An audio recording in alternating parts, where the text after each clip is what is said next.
Hola artistas, hoy os vengo a explicar una conferencia que estoy preparando sobre la heterosexualidad y la homosexualidad. Está basada en un artículo que se llama La política sexual de María Milagro Rivera Garretas. Es una profesora de la Universidad de la UB con muchísima reputación y que ha escrito mucho sobre este tema. En la Edad Media había una sociedad patriarcal dominada por el hombre. Esta manera de estar subordinada por el hombre muchas veces se transmitía en violencia. Es lo que la filósofa Adrienne Rich ha descrito como heterosexualidad obligatoria. Pero creemos que en esa época había también una heterosexualidad vivida en confianza, porque los humanos nos enamoramos y no todo es impuesto, quiere decir, pueden nacer relaciones pues, fruto del amor, no del dominio masculino. Tenemos el ejemplo de María Magdalena, enamorada de Jesucristo, que evidencia este amor. Incluso numerosos estudios afirman que pudo ser la mujer de Jesús. En el Evangelio de Felipe nos dice: 3 eran las que caminaban con el Maestro, María, su madre, la hermana de su madre, y María Magdalena, que es conocida como su esposa.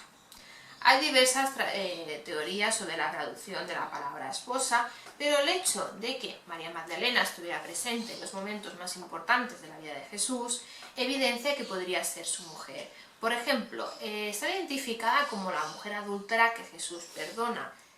Está perdonando los pecados y está perdonando el adulterio, perdonándola a ella, está perdonando a todas las mujeres. También está presente en el Calvario y en su entierro, y esa es la primera en que Jesús, una vez muerto, resucita y se le muestra. Y entonces le dice lo que llamamos en arte, en la iconografía, un noli me tangere. Hace así y dice: no me toques, que aún no he visitado al Padre. Otro ejemplo que tenemos de que en esta época habían teorías de que defendían la heterosexualidad libre, por ejemplo, a la tradición hermética de Hermes Trismegisto. ¿Sabéis lo que significa hermético? Que significa cerrado.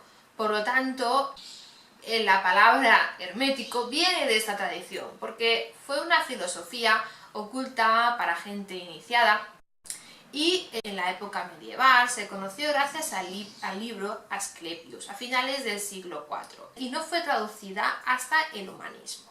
No eran ni misógenos ni virilistas. Los humanos tenemos un doble sentido, una doble naturaleza, que es finita y infinita.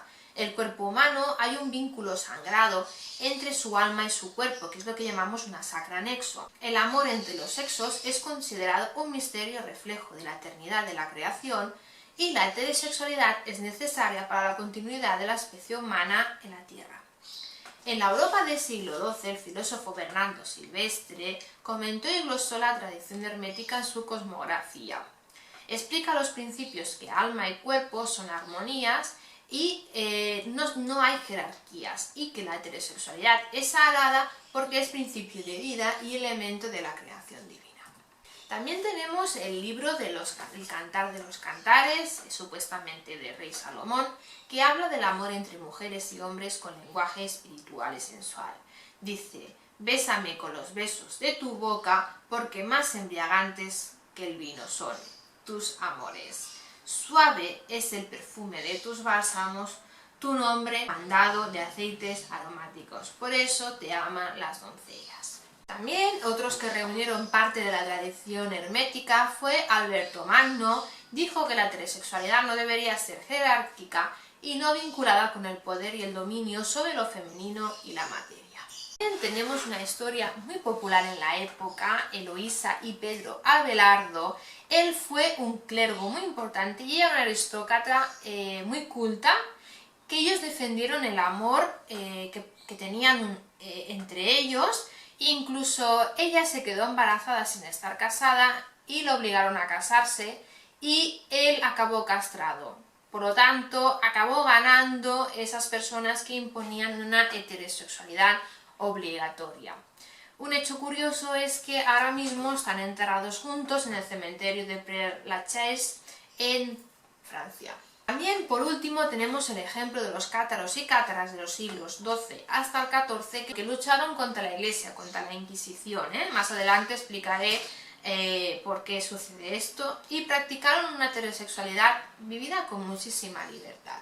Ahora hablaremos de un tema de la homosexualidad monástica y secular. Los estudios de John Boswell en el 1947-1997 muestra que la homosexualidad no fue perseguida por la Iglesia Católica antes del humanismo porque fue practicada en conventos y monasterios, pero también se dio en otros ámbitos minoritarios de la sociedad. Ha encontrado documentación entre matrimonios y adopciones entre hombres.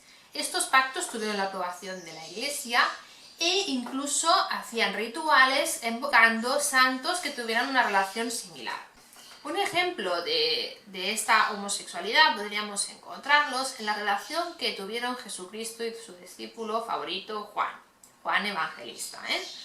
Juan asistió a la transfiguración, estuvo en la última cena y apoya la cabeza en su pecho. También estuvo en el Calvario y le confió el cuidado de su madre María. ¿A quién le dejas tú el cuidado de tu madre? A una persona importante, ¿no?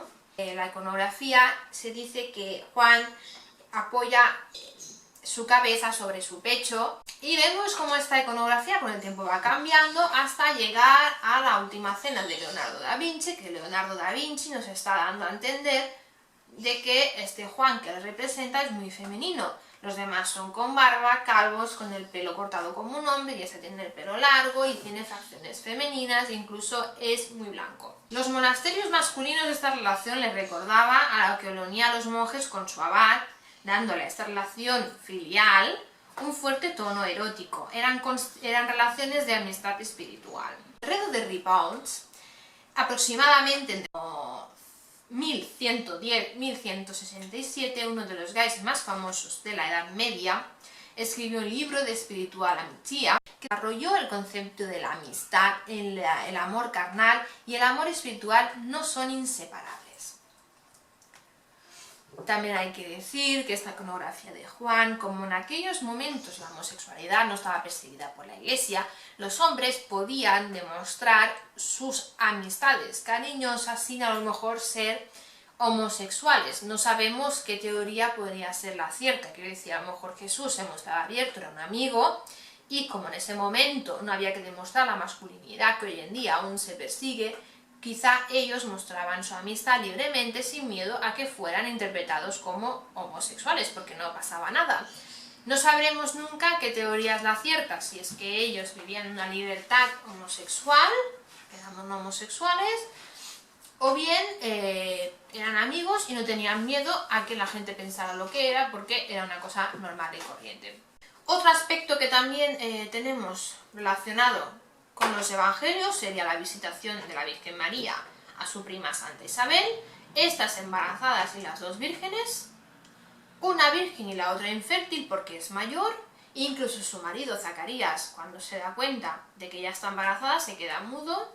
En las representaciones siempre se representa como una persona aislada. En ese momento Isabel, cuando ve a María, toca a su hijo y da un brinco y le dice: bendita tú eres entre todas las mujeres y bendito es el fruto de tu vientre, Jesús. María se queda en casa incluso de Isabel unos 3 meses hasta el nacimiento de Juan Bautista, y esto da un ejemplo de la procreación sin necesidad del hombre. En la iconografía románica, ellas se muestran con las manos juntas, y esto es un símbolo de la representación del alma y de la sexualidad femenina. Y más adelante vemos cómo esta iconografía va cambiando sospechosamente y ellas solo simplemente ponen las manos en su vientre, o bien Isabel se arrodilla ante María. Había la posibilidad de ser madres y de limitar esta heterosexualidad si te gustaban las mujeres, o bien así practicando la heterosexualidad con tu marido y luego optando a la castidad conyugal. La castidad fue muy favorecida por la Iglesia, pero luego fue muy perseguida al ver que eran todas las mujeres las que optaban por estas opciones. También había la posibilidad de ingresar en una comunidad al enviudar, o a veces incluso antes. Esto, por ejemplo, lo hizo las famosas Radegunda, hija del rey de Turingia, e incluso Leonor de Castilla en el siglo XV. Pero no todos los hombres de la Iglesia fomentaron esta homosexualidad.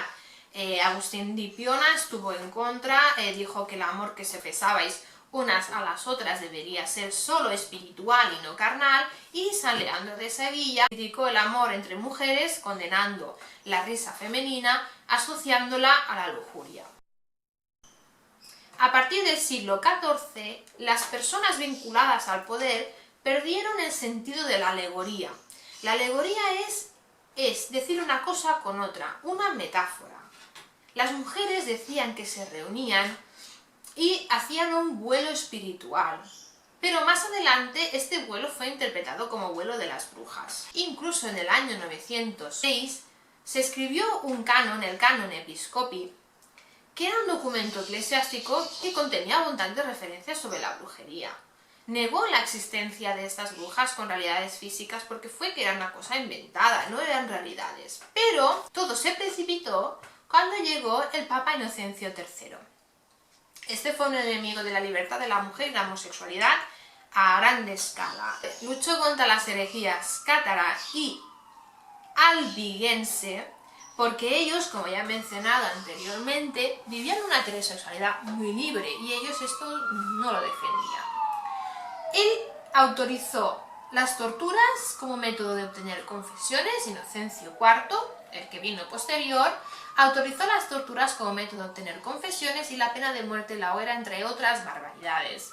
El miedo a la tortura hizo que las personas condenadas confesaran esos crímenes para que dejaran de torturarlos. Tenemos dos normas que surgieron, que ya fue la condena contra las mujeres y la homosexualidad. Se publicó la bula papal Sumer Desiderantes, que Inocencio VIII da la autorización para proceder contra las brujas y los dos inquisidores de Cramer y Sprenger, y un texto llamado Maelius Maleficatum se utilizó como manual inquisidor durante mucho tiempo y se hicieron barbaridades. Espero que os haya gustado estas interpretaciones, sobre todo basados en el artículo de la política sexual de María Milagros Rivera Garretas. Me ha parecido que todo tiene su lógica y todo tiene su interpretación.